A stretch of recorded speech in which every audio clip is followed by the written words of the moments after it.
আর যার মনের মধ্যে সততা আছে, আল্লাহ পাক কোনো না কোনো দিন ইনশাআল্লাহ তাকে হেদায়েত দিবে। মনের বিষয়টা আল্লাহ ছাড়া কেউ জানে না। আপনি দেখতে পারেন সমাজে অনেকে দাড়ি, টুপি, পাগড়ি, জুব্বা সব লাগিয়ে ঘুরছে, তো বিশ্বাস করেন তাদের মনটা এমনও হতে পারে যে জানোয়ারের চেয়েও কুৎসিত, এমনও হতে পারে।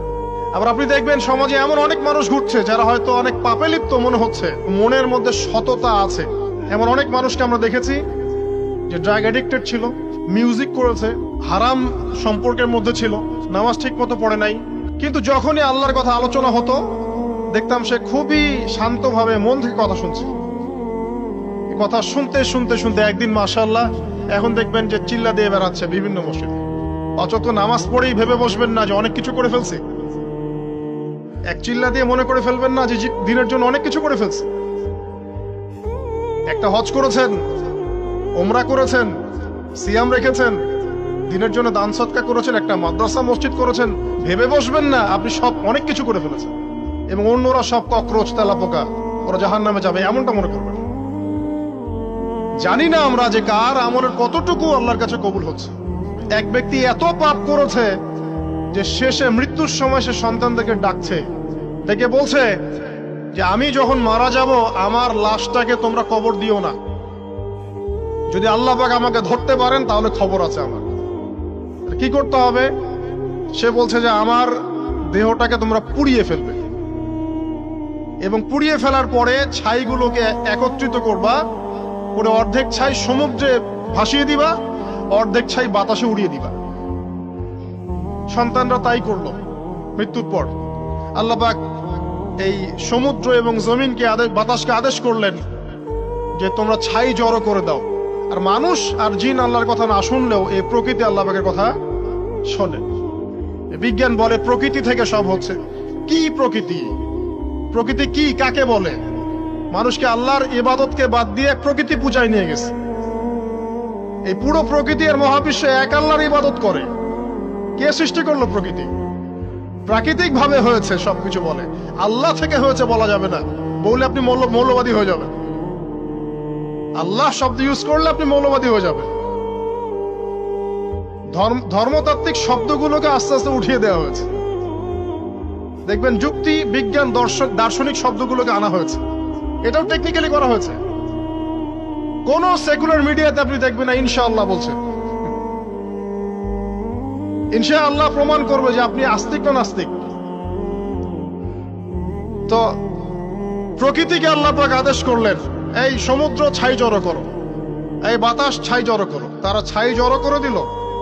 এই ব্যক্তিকে বলা হচ্ছে তুমি জীবিত করে আল্লাহ পাক বলছেন তুমি যে এই কাজটা করেছিলে, লিমা ফাআলতা হাদা, তুমি এই কাজটা কেন করেছো? তখন এই ব্যক্তি উত্তর দিচ্ছে মিন খাশিয়াতিকা ইয়া রাব্বি ওয়া আনতা আ'লাম। হে আল্লাহ, আমি আমার বুঝে যা এসেছে আপনার ভয়েই আমি এই কাজটা করেছি, আর আপনি খুব ভালো করেই জানেন যে আমি আপনার ভয়ে করেছি নাকি অন্য কোনো কারণে করেছি। মানে আপনি আমার মনের কথা জানেন। আল্লাহ পাক তাকে মাফ করে দিলেন। আপনাদেরকে আমি সেই ব্যভিচারী মহিলার কথাও মনে করাই।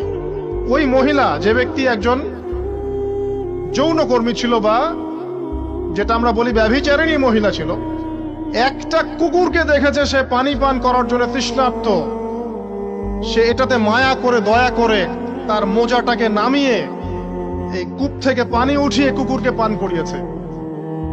এই একটা কাজের বদৌলতে আল্লাহ রাব্বুল আলামিন এই ব্যভিচারী মহিলাকে মাফ করে জান্নাত দিয়ে দিয়েছে।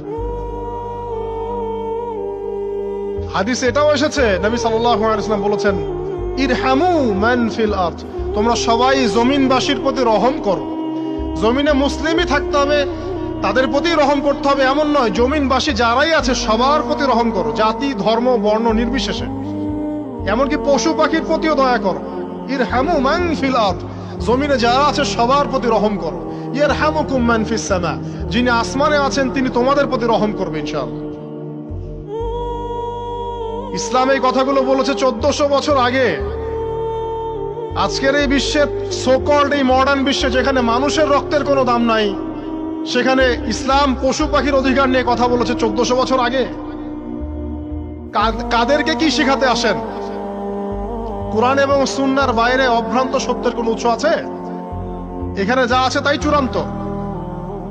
মানতে চাইলে মানেন, না মানতে চাইলে জাহান্নামে যান, কেউ তো বাধ্য করছে না। লাকুম দীনুকুম ওয়ালিয়া দিন। আল্লাহ পাকের রহমত দেখেন। আরেকটা ঘটনা আছে এমন, একটা বিড়ালকে বেঁধে রেখেছিল এক মহিলা, খাবার দেয় নাই, কষ্ট দিয়েছে।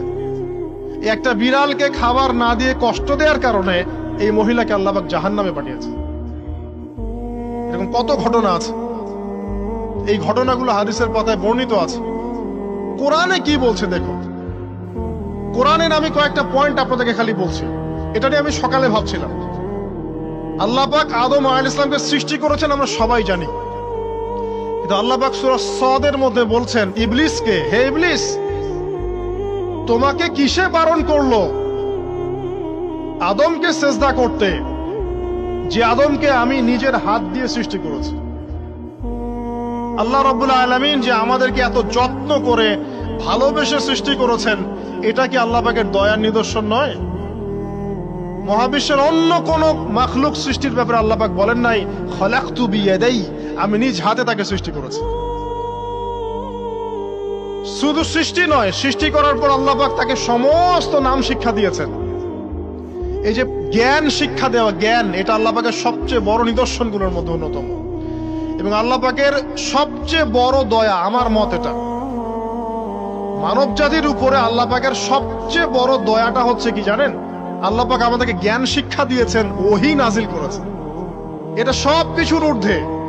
কারণ আপনি তওবা করবেন, জ্ঞান লাগবে। নামাজ পড়বেন, জ্ঞান লাগবে। রোজা রাখবেন, জ্ঞান লাগবে। যাকাত দিবেন, ইলম লাগবে। আপনি দিনের যে কোনো আমল করেন, ইলম লাগবে।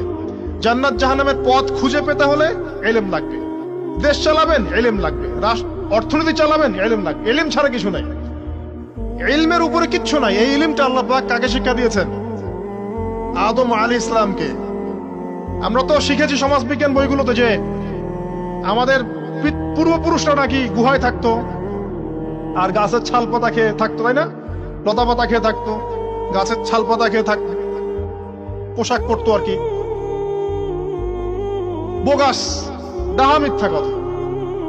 আল্লাহ রাব্বুল আলামিন সূরা বাকারা এবং সূরা আরাফ পড়ে দেখেন, আল্লাহ পাক বলছেন যে আদম আলাইহিস সালামকে আল্লাহ পাক সমস্ত নাম জ্ঞান শিক্ষা দিয়েছেন। মহাবিশ্বের যে প্রয়োজনীয় জ্ঞানগুলো আছে সেগুলো আল্লাহ পাক আদমকে শিখিয়েছেন আলাইহিস সালাম। ওয়াল্লামা আদামাল আসমাআ কুল্লাহা, আল্লাহ পাক আদমকে সমস্ত নাম শিক্ষা দিয়েছেন। আমাদের পিতা মাতারা মূর্খ ছিলেন না, তারা সৃষ্টি থেকেই জ্ঞানী ছিলেন। আদম আলাইহিস সালামের পারমাণবিক বোম বানানোর কোনো প্রয়োজন ছিল না। ছিল? বানান নাই। আপনার মধ্যে এই জ্ঞানটা আসছে কিভাবে? বাই ডিএনএ আপনি জ্ঞান পাচ্ছেন, কারণ আমরা আদম সন্তান। অনেক জ্ঞান আমাদের ভিতরেই আছে, এগুলো চর্চার মধ্য দিয়ে, গবেষণার মধ্য দিয়ে প্রস্ফুটিত হয় মাত্র। জ্ঞান ভিতরে আছে আমাদের। আমাদের পিতাকে জ্ঞানী করে পাঠানো হয়েছে। এই জ্ঞান শিক্ষা দেওয়াটা হচ্ছে আল্লাহ পাকের সবচেয়ে বড় দয়াগুলোর মধ্যে একটা। রহম করেছেন। শুধু তাই নয়, আদম আলাইহিস সালামকে এমন জ্ঞান শিক্ষা দিয়েছেন যে জ্ঞান ফেরেশতারা পর্যন্ত জানতো না। এটা কি দয়া নয়? এটা কি আদম সন্তানের প্রতি ভালোবাসা নয়? তারপরে সেজদা করিয়েছেন। মহাবিশ্বে অন্য কাউকে কি সেজদা করানো হয়েছে? কোরআনে কি এমন কোন দলিল আছে যে আদম আলাইহিস সালাম ছাড়া অন্য কাউকে সব ফেরেশতারা সেজদা করেছেন? আছে? তাহলে এই যে সম্মান দেয় আল্লাহর পক্ষ থেকে, সম্মান কিসের ভিত্তিতে? সম্মান শারীরিক ক্ষমতার ভিত্তিতে? সম্মানটা কি কারণে? জ্ঞানের কারণে, ইলমের কারণে, জ্ঞানের কারণে সম্মান। এই সম্মান দেয়াটা কি আল্লাহ পাকের রহমত এবং দয়া নিদর্শন নয়? অতএব সম্মান পেতে হলে, আল্লাহর রহমত পেতে হলে সেই জ্ঞানের চর্চায় আবার ফিরে আসতে হবে।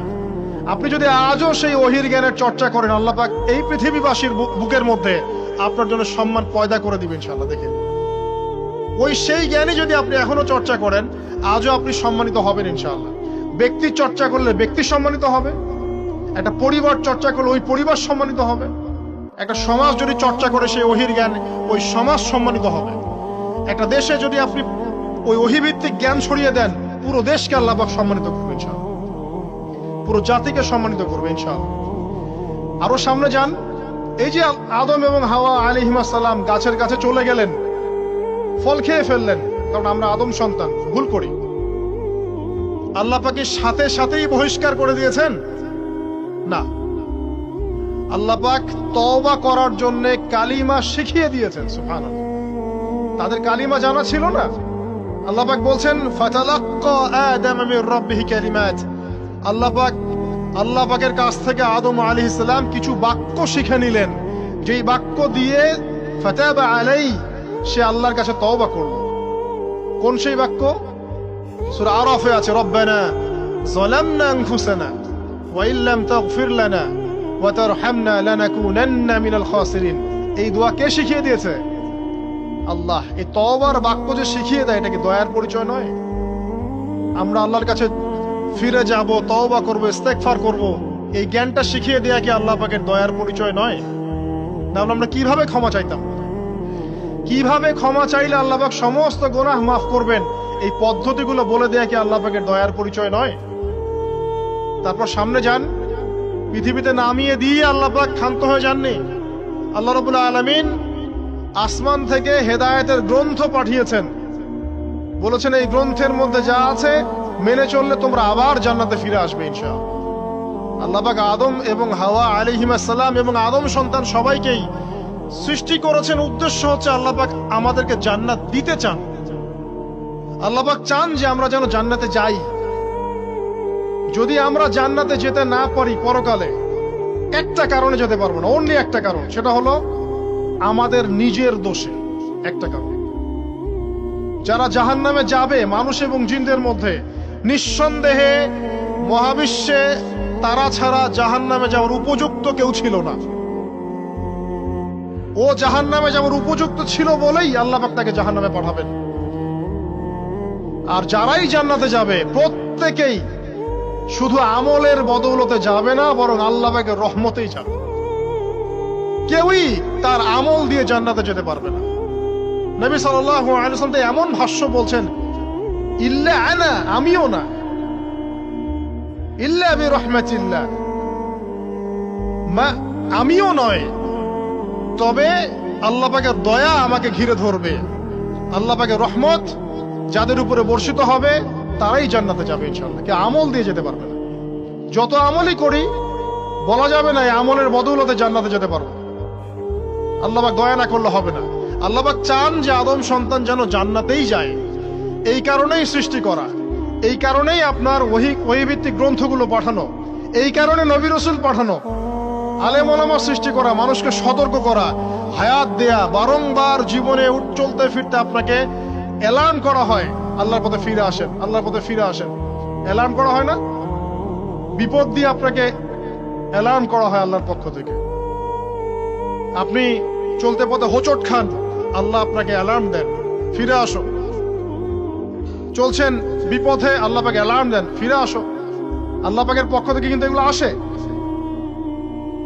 অদ্ভুত একটা হাদিস বললাম, অদ্ভুত বলতে বলছি অ্যামেজিং হাদিস, যে একজন সাহাবী বলছেন, সালমান রাদিয়াল্লাহু আনহু, তিনি বলছেন যে যখন মুমিনের উপর বিপদ আপদ বালা মুসিবত আসে, তখন মুমিনের এই বিপদ আপদ বালা মুসিবত রোগ শোকের বদৌলতে আল্লাহ পাক তার গুনাহগুলোকে মাফ করে দেন এবং তার মর্যাদাকে বাড়িয়ে দেন, এবং সে আল্লাহর দিকে ফিরে আসার অনুশোচনা করার সুযোগ পায়। আর যখন কাফের মুশরিক বা ফাসেক মানুষকে এইসব রোগ ব্যাধি বিপদ আপদ বালা মুসিবত ঘিরে ধরে, তার দৃষ্টান্ত সেই উটের ন্যায় যে উটটাকে তার মালিক বেঁধে রেখেছে, এরপর ছেড়ে দিয়েছে। সে উটটা বুঝতেও পারলো না কেন তার মালিক তাকে বেঁধে রাখলো আর কেনই বা তাকে ছেড়ে দিল। কথাটা কি বুঝতে পারছেন? যারা আল্লাহ দ্রোহী, তাদের উপর যখন বিপদ আপদ বালা মুসিবত আসতে থাকে, তারা বুঝে না যে কি জন্য আসলো আর কেন চলে গেল। কিন্তু মুমিন ব্যক্তি যারা মুসলিম, আল্লাহর অনুগত, তাদের বিষয়টা হচ্ছে এমন, বিপদ আপদ বালা মুসিবত রোগ ব্যাধি তাদেরকে আল্লাহর দিকে ফিরিয়ে নিয়ে আসবে। দেখুন,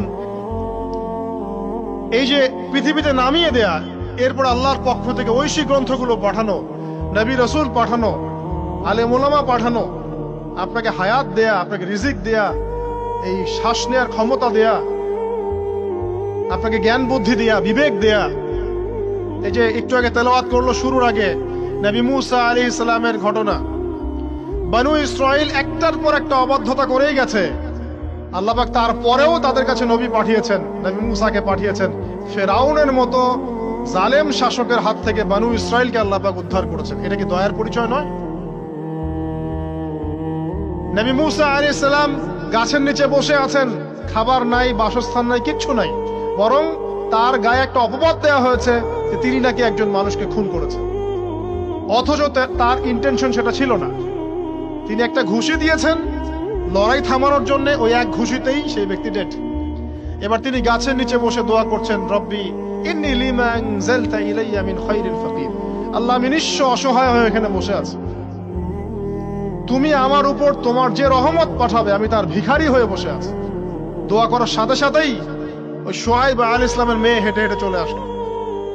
তিনি স্ত্রী পেলেন, তিনি শ্বশুর পেলেন, একজন নবী পরিবার পেলেন, বাসস্থান পেলেন, চাকরি পর্যন্ত পেলেন। 8 বছর তিনি রাখালি করেছেন শুআয়ব আলাইহিস সালামের ফার্মের মধ্যে। দয়া মুহূর্তেই চলে আসবে, শুধু আল্লাহর দিকে অভিমুখী হলেই হয়, এগুলো দয়া। আইয়ুব আলাইহিস সালামের কথা মনে আছে না? দীর্ঘদিন রোগে ভুগছেন, দীর্ঘদিন রোগে ভুগছেন, চিকিৎসা হচ্ছে না, ভালো হচ্ছে না, শেফা হচ্ছে না। এখানে যারা আধ্যাত্মিকত্ব নিয়ে পড়াশোনা করেন, লেখালেখি করেন, তারা বলেছেন তাদের কিছু কিছু কিতাবের মধ্যে, রোগটা যখন এমন একটা পর্যায়ে চলে আসলো যে তিনি জিহ্বাটা নড়াতে পারছেন না, কারণ তিনি আল্লাহ পাকের জিকির করতে প্রচন্ড ভালোবাসতেন। এক পর্যায়ে রোগটা এমন একটা জায়গায় চলে আসলো যে জিহ্বাটা তিনি নড়াতে কষ্ট হচ্ছে। তখন গিয়ে তিনি বলছেন, রব্বি আন্নী মাসসানি আদ-দুররু ওয়া আনতা আরহামুর রাহিমিন। হে আল্লাহ, আমাকে কষ্ট স্পর্শ করেছে, আর তুমি তো ক্ষমাকারী এবং রহমকারীদের মধ্যে সর্বশ্রেষ্ঠ রহমকারী। আমি জিকির করতে পর্যন্ত পারছি না, আল্লাহ আমার রোগটা শেফা দিয়ে দাও। বলার সাথে সাথে আল্লাহ রাব্বুল আলামিন প্রস্রবণ ঝর্ণা তৈরি করলেন, এখানে গোসল করো, শেফা হয়ে গেল। এগুলো কি রহমতের পরিচয় নয়? এখানে এক শ্রেণীর স্কলার এমনও বলেছেন, আজকে আমরা যারা বাহ্যিক সৌন্দর্য নিয়ে বেশি গর্ব করি আর কি, আত্মিক সৌন্দর্যের চাইতে বাহ্যিক সৌন্দর্য নিয়ে যারা বেশি গর্ব করি, যদি আল্লাহ পাক আমাদের পোশাকটাকে পরিবর্তন করে দেন, আত্মাটাকে দেহের পোশাক দেন আর দেহটাকে আত্মার পোশাক বানায় দেন, তাহলে দুর্গন্ধে কেউ আমাদের সামনে আসতে যাবে না। কথা আপনারা বুঝতে পারছেন না? আইয়ুব আলাইহিস সালামের আত্মাটা ছিল পবিত্র, পরিশুদ্ধ, তার দেহের মধ্যে রোগ হয়েছিল। আর এই পুরো বিশ্বের ম্যাক্সিমাম লোকের মানুষের রোগ এখন আত্মায়, দেহে নয়। আবার বলছি, হয়তো বুঝতে পারছেন না। আইয়ুব আলাইহিস সালামের রোগটা হয়েছিল দেহে, বাইরে। তার আত্মা ছিল পবিত্র, পরিশুদ্ধ আত্মা। দেহের রোগের একটা পর্যায়ে যখন জিহ্বাটায় ইফেক্ট হলো, তখন জিকির করতে তার কষ্ট হচ্ছে, তখন তিনি দোয়া করছেন, আল্লাহ আমার এই রোগটাকে শেফা দিয়ে দাও। আর এখনকার পুরো জেনারেশন, এই সভ্যতার রোগ হচ্ছে ভিতরে, আত্মায়। দেহের রোগের চাইতে তার আত্মার রোগটা বেশি।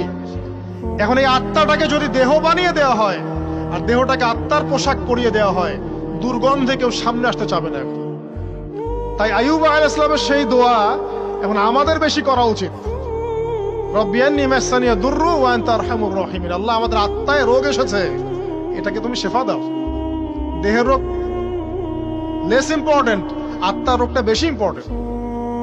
এরকম নিদর্শন কোরআনের পাতায় পাতায় ছড়িয়ে আছে। আসহাবুল কাহফ, পুরো সমাজ ওদেরকে মেনে নিচ্ছে না, গুহায় চলে গেলেন, ঘুম পাড়িয়ে দিলেন আল্লাহ পাক। 309 বছর। কত বছর? 309 বছর একটা দোয়ার বদৌলতে। তারা বলেছিল, রব্বানা আতিনা মিন লাদুনকা রাহমা ওয়া হাইয়্যি লানা মিন আমরিনা রাশাদা। আল্লাহ পাক শুধু ঘুম পাড়িয়ে রাখলেন না, তাদের মধ্য দিয়ে আল্লাহ পাক পুরো একটা সভ্যতাকে হেদায়েত করে দিলেন। যে সভ্যতা বিশ্বাস করত না যে পরকাল বলে কিছু আছে। দাকিয়ানুস বাদশার সেই জুলুম থেকে আল্লাহ পাক এই 10 জন বা 9 জন যুবককে বাঁচালেন, ওদেরকে কিয়ামত পর্যন্ত কোরআনের পাতায় স্থান দিলেন, নিদর্শন বানালেন, এবং তাদের মধ্য দিয়ে একটা পুরো সভ্যতাকে হেদায়েত দিলেন। সুবহানাল্লাহ। যেখানে যাবেন এই নিদর্শন। আর কার কথা বলবো? যুলকারনাইন, মনে আছে? কোন সূরা আছে যুলকারনাইনের কথা? সূরা কাহফ। আল্লাহ পাক তাকে এমন রহমত করেছিলেন যে মাশরিক মাগরিব, মানে পূর্ব পশ্চিম পর্যন্ত তাকে রাজত্ব দিয়ে দিয়েছে। আজকে তো আমরা এই সামান্য একটু ক্ষমতা পেলেই আমাদের কেউ চেনে না, গায়ে হাতি দেওয়া যায় না, ঠিক আছে? মানে তখন সে নিজেকে মনে করে যে সে এই পৃথিবীর সবকিছু, বাকি মানুষ আর মানুষ না। ক্ষণস্থায়ী সামান্য একটু ক্ষমতা দিয়ে দেখবেন আমাদের অবস্থা খারাপ। আমাদের এই যে জীবন, আমাদের রিজিক, আমাদের পরিবার, আমাদের সুস্থতা, আমাদের জ্ঞান, আমাদের সমাজ বলেন, রাষ্ট্র, আমাদের অর্থনীতি, এই বিশ্ব, এই সব কিছুই একটা বিষয়কে কেন্দ্র করে টিকে আছে। শুধুমাত্র একটা বিষয়ের সাথে এই পুরো মহাবিশ্ব সম্পর্কিত। আমাদের জীবনের প্রতিটা বিষয় শুধুমাত্র এবং শুধুমাত্র আল্লাহ পাকের রহমতের উপর টিকে আছে। আল্লাহ পাকের রহমত আমাদের ব্যক্তি জীবন, পারিবারিক জীবন, আমাদের দেহ, আমাদের মন, আমাদের জ্ঞান, অর্থনীতি, ব্যবসা বাণিজ্য, আমাদের রাষ্ট্র, সবকিছুর মধ্যে শুধুমাত্র আল্লাহ পাকের রহমত দিয়ে ভর্তি।